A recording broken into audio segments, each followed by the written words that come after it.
Precisamos nos aproximar de Deus sempre, em toda e qualquer situação, seja de alegria, de gratidão, seja na luta, na tristeza, no clamor. O povo de Deus se aproximava dele no Velho Testamento, e nós precisamos fazer assim também.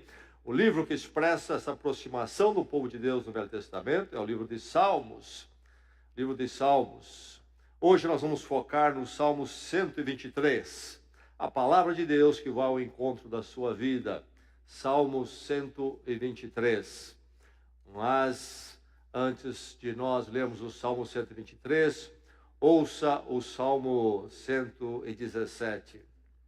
Louve o Senhor, todas as nações, exaltem-no todos os povos, porque imenso é o seu amor leal por nós, e a fidelidade do Senhor dura para sempre. Aleluia. Mais uma vez então, louvem o Senhor todas as nações, exaltem-no todos os povos, porque imenso é o seu amor leal por nós, e a fidelidade do Senhor dura para sempre. Aleluia. E agora o Salmo 123. Palavra de Deus que ele encontra neste momento da eternidade, certamente com o propósito que Deus tem para a sua vida. Receba a palavra, abra o seu coração para a palavra. Diz assim: a ti levanto os meus olhos, a ti que ocupas o teu trono nos céus. Assim como os olhos dos servos estão atentos à mão do seu Senhor, e como os olhos das servas estão atentos à mão de sua senhora, também os nossos olhos estão atentos ao Senhor, ao nosso Deus, esperando que Ele tenha misericórdia de nós. Misericórdia, Senhor, tem misericórdia de nós. Já estamos cansados de tanto desprezo, estamos cansados de tanta zombaria dos orgulhosos e do desprezo dos arrogantes.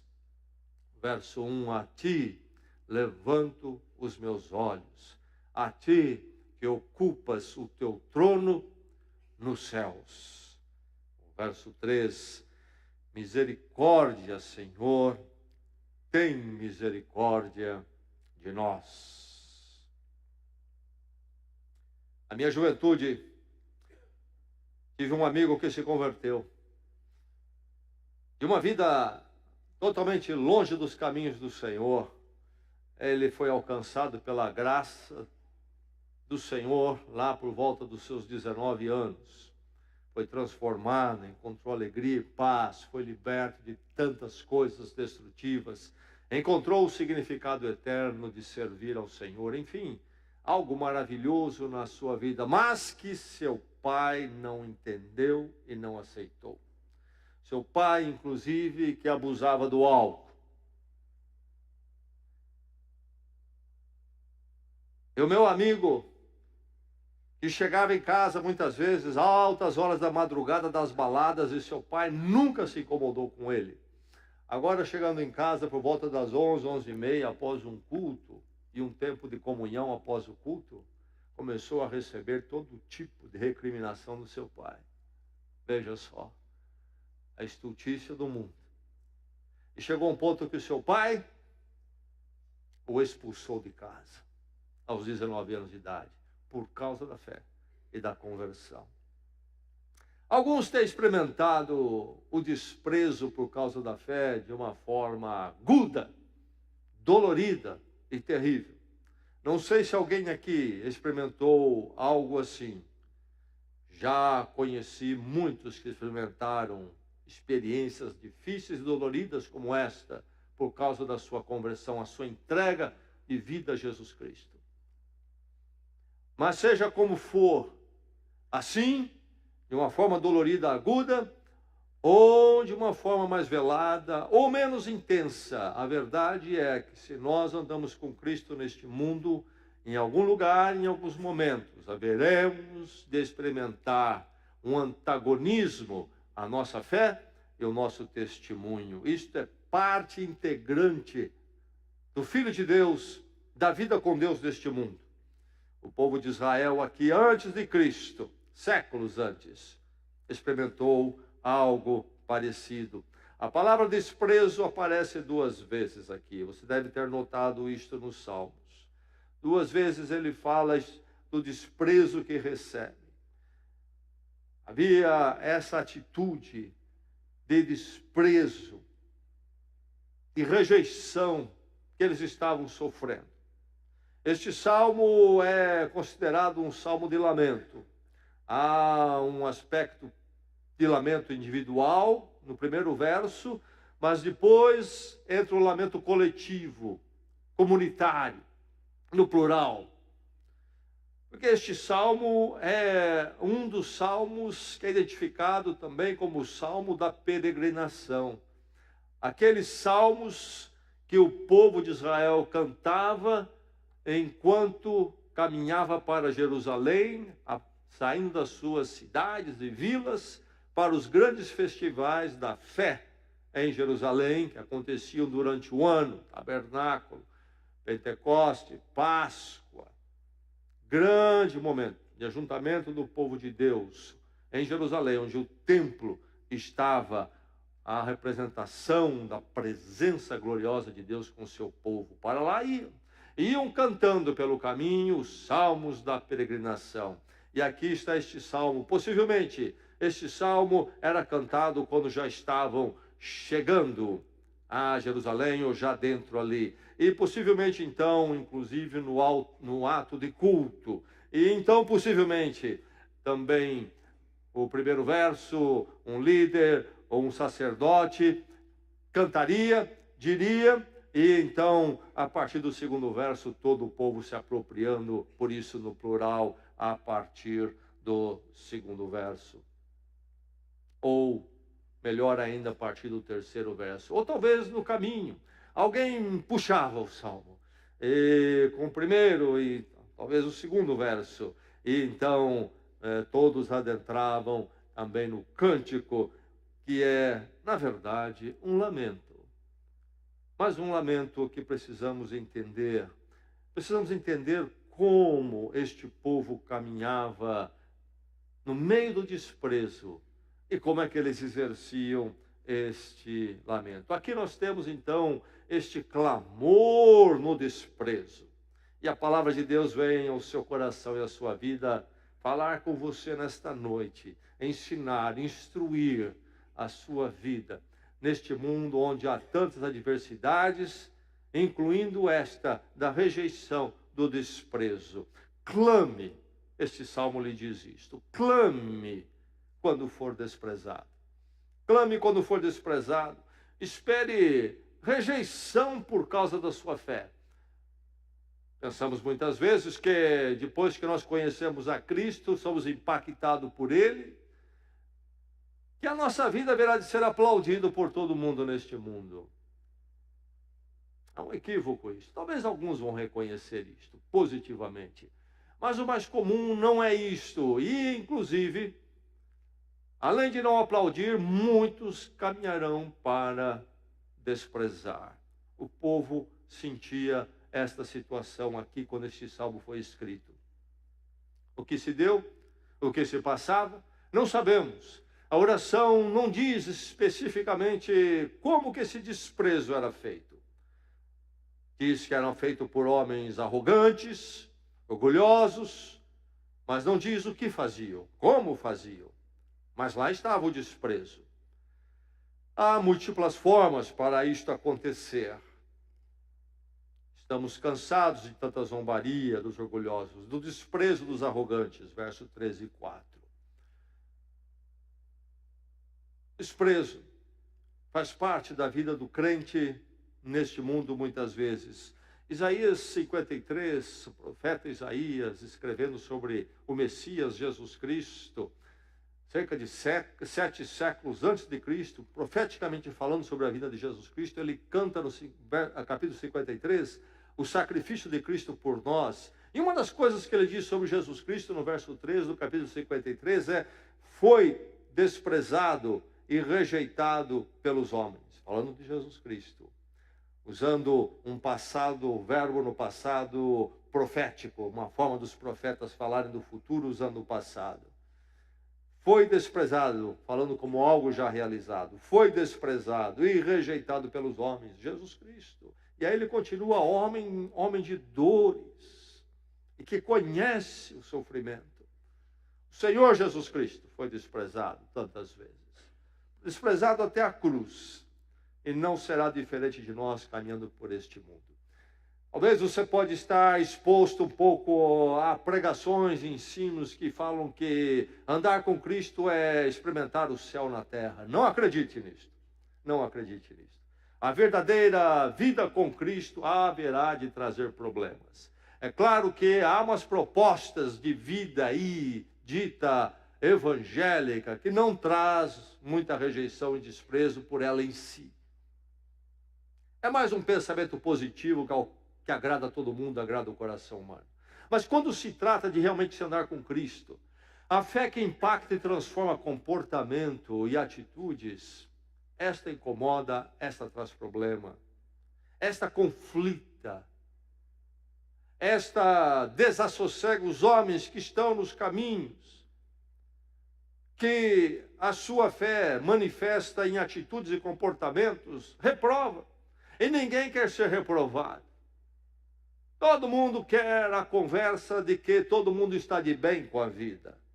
E aí vem você, falando, quem sabe, sobre o Evangelho, sobre que todos nós somos culpados e carecemos da graça e o perdão de Deus em Cristo Jesus, precisamos da cruz. Ou mesmo que não chegou o momento de você fazer isso no discurso, você toma atitudes em relação a algumas coisas que difere deles. Eles sabem que é por causa da sua fé em Jesus Cristo. Você vai começar a receber impactos negativos em alguns momentos. Espere por rejeição por causa da sua fé. Assim era o momento deste povo de Deus naqueles dias. Momentos difíceis. Momentos que muitas vezes podem nos levar ao desânimo, nos levar à tristeza. E alguns já experimentaram uma pressão tão grande que levou a um esgotamento. Parece que no Salmo era uma situação já nesta intensidade, pelo que o salmista diz. Clame quando for desprezado. Clame, espere rejeição por causa da fé. Você vai precisar de clamar.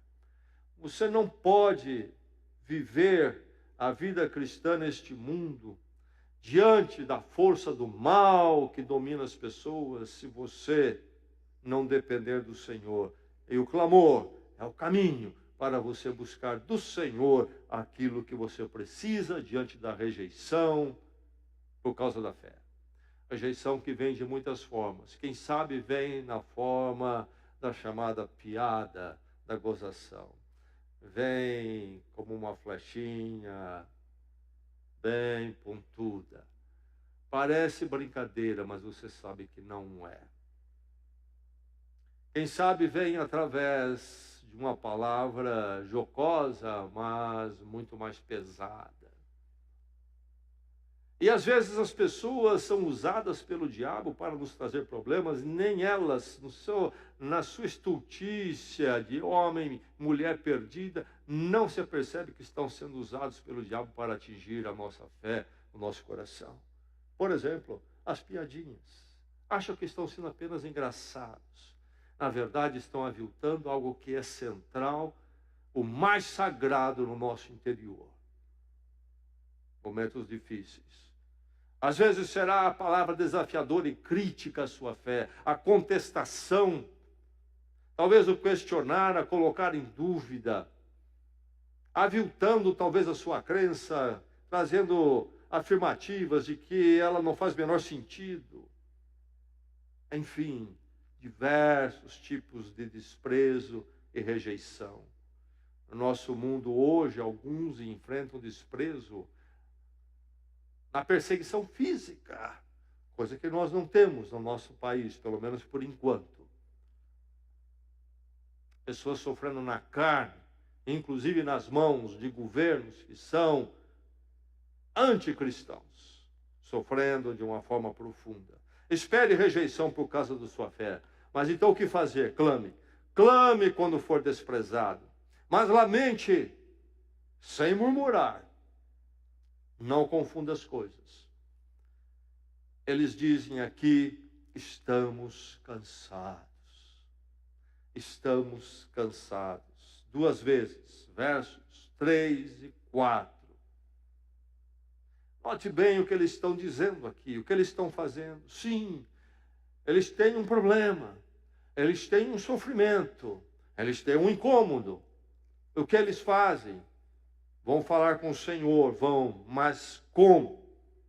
Estamos cansados. E essa palavra aqui, cansados, a palavra de um peso muito intenso, grande. O sentido dela no original é: já estamos esgotados, ou já tivemos o suficiente, Senhor. Estamos no limite, Senhor. Esta ideia de cansados no original em que foi escrito este salmo no hebraico. Então, não é qualquer canseirinha, não é coisa pequena. Eles estão realmente pesados com aquele desprezo. O que é que eles estão fazendo aqui quando dizem isso? Estamos cansados. Eles estão, como povo de Deus, numa atitude, num movimento relacional com seu Deus. Você enfrenta uma hora mais difícil na sua vida. Você tem, se você é casado, você tem o seu amigo mais próximo em seu cônjuge. Você vai até seu cônjuge e você fala de como você está desanimado, quem sabe, de como você está preocupado por causa de algo que está acontecendo, ou pode acontecer, etc, etc. Sim, faz parte da intimidade relacional. Com o seu Deus, eles conversam sobre o seu estado exterior e interior. É isso que eles estão fazendo quando eles dizem a Deus, estamos cansados. E eles fazem numa atitude de submissão, e não de provocação, desafiando a Deus, quem sabe. Como aconteceu, por exemplo, com Israel, quando saíram do Egito, estavam na peregrinação no deserto por anos, a caminho da terra prometida, e num dado momento que eles precisam de água, e eles começam a questionar Deus. Não é isso que acontece aqui, mas numa atitude de submissão, de dependência, é que eles estão dizendo, estamos cansados. Eles estão lamentando, mas sem murmurar. Eles não apresentam a Deus amargura. É diferente. O difícil é se o seu cônjuge vem a você sempre com atitude de amargura. Aí é duro, é difícil. Viver com a pessoa amargurada é diferente de expressar o que um está passando para o outro, na dimensão relacional, em termos de compartilhar, em termos de necessitar um apoio e saber que pode contar ali com aquele apoio. É assim que eles vão a Deus, sem amargura. Estamos cansados. Não se trata de uma reclamação, de uma palavra subversiva, de um querer contagiar o outro. Não é como nós queremos, não gostamos, aí começamos a buscar ouvidos para envenenar. Isso acontece muito no meio do povo, acontecia no meio do povo de Deus em Israel também. Acontece às vezes na igreja. Alguém que não está satisfeito com alguma coisa e começa pelos cantos ver se encontra a plateia. Essa reclamação venenosa, não é isso que eles estão fazendo. Estão falando com Deus diretamente, abrindo o coração sobre a sua carência, necessidade, peso e dor. Estamos cansados. Sim, na presença de Deus, meu irmão, você é filho de Deus em Cristo, você pode e deve lamentar, mas não murmure, nem com os outros. Geralmente não se murmura com Deus, não se murmura com quem se está chateado. Sempre murmurar com outros, é tentar agitar o ambiente. Às vezes se murmura diretamente com a pessoa para provocar, para passar uma forma de ataque ali, incômodo. Mas sem murmurar, eu e você temos os ouvidos de Deus abertos para ouvir da nossa necessidade. Então, mesmo na necessidade do desprezo, lamente sem murmurar. Isto mesmo, clame quando for desprezado, lamentando sem murmurar, e verifique que o seu foco está em Deus. Esta questão precisamos observar com cuidado sempre em nossas vidas, em tudo que nós enfrentamos, inclusive no desprezo.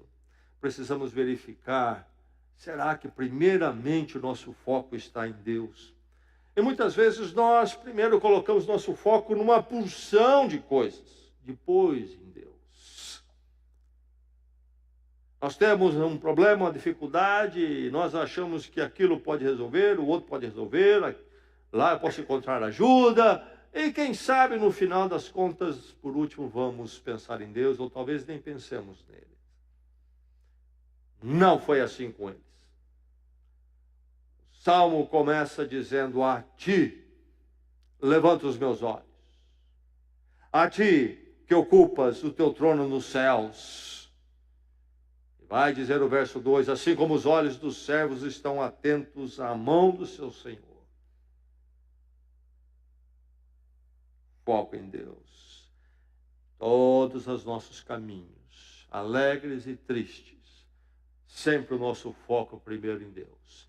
Na alegria, na gratidão, primeiro gratidão a Deus. E depois também, sim, onde cabe gratidão aos homens. Mas primeiro gratidão a Deus. E nas lutas, primeiro, o socorro no Senhor. Depois, naquilo que o Senhor prover e ver como recursos dele, lançarmos mão naquilo que ele possibilita a nossa volta para enfrentarmos a dificuldade. E no desprezo a mesma coisa. Primeiro o foco ao Senhor.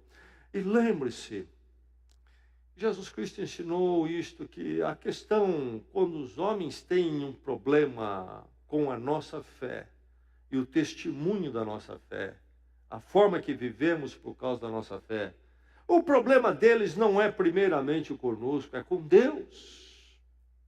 É com Deus. Eles têm um problema com Deus. É triste, é complicada e arriscada a posição deles, não a sua. Aqui nós estamos no Salmo 123, mas o Salmo 121, outro salmo da peregrinação, apenas 2 salmos atrás, um salmo conhecidíssimo, amado pelo povo de Deus, começa com o salmista dizendo: levanto os meus olhos para os montes e pergunto, de onde virá o meu socorro? Salmo da peregrinação.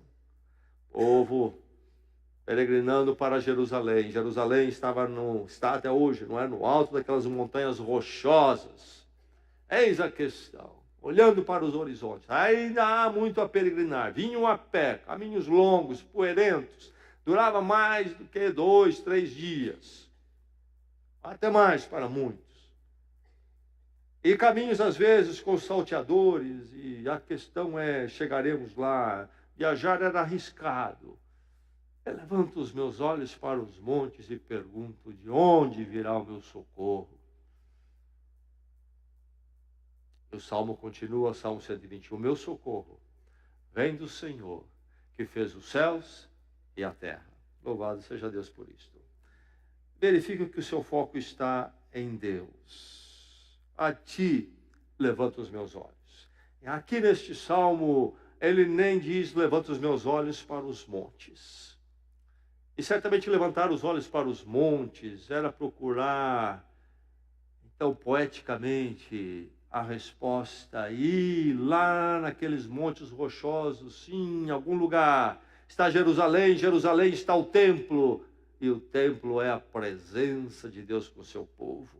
Mas neste salmo, ele vai direto. A ti levanto os meus olhos. A quem? A quem? Quem é este aqui a quem ele levanta os olhos? A ti que ocupas o teu trono nos céus. Meu irmão, minha irmã, nunca se esqueça que o seu Deus senta num trono nos céus. Nunca se esqueça disso. Nos momentos diversos da vida, lembre-se sempre disso. Não perca esse foco e olhe para lá, primeiramente. E quando desprezar, lembre-se do seu Deus e volte os seus olhos para lá e veja o seu Deus, e você vai perceber e entender que quem o despreza, o incomoda e talvez até persegue, nada é diante desse trono. Trono glorioso de Deus que está simplesmente nos céus. Todos aqueles que desprezaram o povo de Deus passaram, se foram, acabaram em situação triste. Deus continua no trono. É preciso aprender, disciplinar este exercício de levantar os olhos. Temos dificuldade, nossas pálpebras espirituais são pesadas. E o mundo à nossa volta é o nosso foco e tudo fica muito negro, escuro, confuso. Sentimos intimidados, tudo é muito grande, não conseguimos levantar os olhos. Mas se nós levantamos e contemplamos o trono de Deus, a perspectiva do que o mundo é muda completamente. E diante do desprezo, da oposição, da perseguição velada ou direta, tudo isso muda de perspectiva quando eu contemplo o trono de Deus que está nos céus. Os seus olhos espirituais estão exercitados neste hábito de levantar os olhos para os céus. Ou você olha para tudo e depois, quem sabe, lembra de levantar os olhos para Deus. Primeiramente, os olhos têm que subir à presença de Deus sempre. Exercite isso espiritualmente, adquira essa disciplina.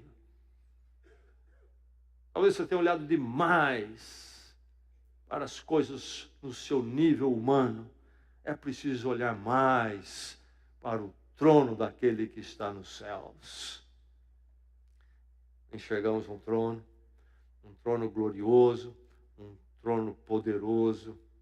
O Salmo 121, que eu já citei, que diz: levanto os meus olhos para os montes em busca de socorro. Responde: o meu socorro está no Senhor, que fez os céus e a terra, simplesmente. E aqui ele fala do trono que está nos céus. Verifica que o seu foco está em Deus, sempre em Deus. Clame quando estiver no desprezo, quando o mundo lhe apertar, o mundo lhe incomodar, talvez na família, na casa, talvez no ciclo de amigos, quem você tinha por prezado. Quem sabe no ambiente profissional. Um amigo meu perdeu uma boa posição profissional por causa da fé dele. De alguma maneira, a pessoa acima dele tinha uma aversão à fé cristã, tal que não sossegou enquanto não o viu fora daquela empresa. Eu e minha esposa tivemos uma vez um vizinho que, sabendo que nós éramos crentes, passaram a nos ignorar completamente. Faziam questão de virar o rosto para o outro lado quando nós cruzávamos ali na rua, por exemplo. Esse tipo de coisa. É preciso olhar para o Senhor, clamar. E às vezes isto pode se tornar em algo difícil. Clame. Fundamente-se na misericórdia. Quando você clamar, veja bem qual é o seu fundamento. Qual é a sua base para clamar? Assim como os olhos dos servos estão atentos à mão de seu senhor, e como os olhos das servas estão atentos à mão de sua senhora, também os nossos olhos estão atentos ao Senhor, o nosso Deus, esperando que Ele tenha misericórdia de nós. Esperando que Ele tenha misericórdia de nós, diz o verso 2. E o verso 3, então, o clamor. Misericórdia, Senhor, tem misericórdia de nós, verso 3. Veja só, a base do clamor, o direito que eles sentiam de poder clamar a Deus, de se aproximar do seu Deus, era baseado na misericórdia. E eles falam então aqui, no verso 2, nossos olhos estão atentos ao Senhor, ao nosso Deus. E a palavra Senhor aqui é o nome de Deus para o povo de Israel, como Deus que pactuou com eles, os chamou, os tomou para ele, o Deus de graça, conhecido por Yahvé. Aqui, Senhor é Yahvé. Deus que, na sua moção, movimento de graça, olhou para Israel e o tomou para si. O mesmo Deus que, então, a partir de Israel, nos traz Jesus Cristo. E em Cristo também temos Yahvé, o Deus que pactua conosco na sua graça e misericórdia. E Jesus nos fala disto na ceia do Senhor. Esse é meu sangue do novo pacto, da nova aliança. Deus que está pactuado conosco, não porque nós merecemos, somos maravilhosos, mas porque Ele nos amou. Amou na medida da cruz, onde então toda a nossa insuficiência e culpa caiu sobre Ele mesmo em Cristo, para que então toda a nossa culpa ali fosse expiada, e então Ele pudesse nos receber em perdão gracioso, dádiva, e somos dele, diz ele, para todos sempre. Deus que está pactuado conosco. Nosso relacionamento com Deus, então, é sempre na misericórdia, é na graça. E é isto que eles já entendiam aqui. Eles não estão clamando ao seu Senhor, dizendo, ó Deus, nós somos aqueles que então, sendo seu povo, temos todo o direito aqui. E queremos que o Senhor venha realizar esse direito. Não, não, não. Misericórdia. O povo de Deus, relacional, pode ir à presença dele e dizer, estamos cansados. Mas jamais perdendo de vista de quem são, de quem Deus é. E que somente na misericórdia de Deus, eles são quem são, povo de Deus. Fundamente-se na misericórdia, refugie-se na misericórdia, porque na verdade se você não se refugiar na misericórdia, e você na hora, por exemplo, de uma luta, adversidade como o desprezo, não estiver na misericórdia, na graça de Deus, você aos poucos vai entrar em confusão. Você começará a pensar o que eu preciso fazer para merecer que Deus me ouça aqui. O que eu preciso fazer para merecer que Deus venha ao meu encontro no meio dessa adversidade. E você começa a pensar que você pode fazer para merecer. E você começa a caminhar por essa estrada e você vai entrar por uma estrada sem fim, porque você nunca vai merecer. E grande será o tormento e a confusão na sua alma. E você nunca vai experimentar o descanso e o socorro que Deus tem para você. Clame. Clame pela misericórdia, e somente pela misericórdia. Ele vai buscar uma símile, ou talvez uma metáfora, se preferirmos, aqui na figura dos servos, comum naqueles dias. E ele diz assim, como os olhos dos servos estão atentos à mão do seu Senhor. É a mesma coisa da serva. Veja que o quadro aqui não é os servos estão atentos às ordens do seu Senhor. Não é isto aqui. Ainda que entre servos do Senhor, o comum, talvez, um dia dentro, dia fora, seria receber ordens. Não é isto aqui. Aqui está este momento quando o servo está esperando o favor do seu Senhor, não ordens. Que o seu Senhor seja misericordioso com eles. Eles não esperam ordem. E nem servos estariam apresentando direitos e demandas, porque nesses dias os servos teriam pouquíssimos direitos. Não apresentam demandas jurídicas. Não. Eles esperam um favor. Nós, em todo momento, descansamos, fundamentamos-nos na misericórdia e na graça de Deus. E no meio do desprezo, clame ao Senhor. Clame, porque o seu Deus é misericordioso, à medida da cruz. Nunca perca de vista a verdade de que Deus é o Deus de graça. Mantenha o seu coração aí, para você não entrar em problemas sérios. Se você perder de vista isto, é porque o diabo lhe confundiu. E vai lhe trazer uma hora difícil de confusão espiritual. Mas quando você sempre se lembrar da graça de Deus, um Deus do qual você pode esperar misericórdia em Cristo, clame a Ele. Quando o mundo lhe der um dia mais difícil, meu irmão, por causa da sua fé, é verdade que muitas vezes pessoas e crentes têm dias difíceis no mundo, mas porque eles entram em problemas. Não é disto que o Salmo trata. O Salmo trata do dia difícil que temos no mundo, porque nós somos fiéis ao Senhor. E quando o mundo lhe der, então, um dia difícil por causa do seu testemunho, a sua fé, lembre-se do seu Deus que senta no trono. E lembre-se que Ele é um Deus de misericórdia. E clame ao Senhor. E diga a Ele o que se passa. Ele quer ouvir. E a misericórdia dele virá ao seu encontro. Vamos orar?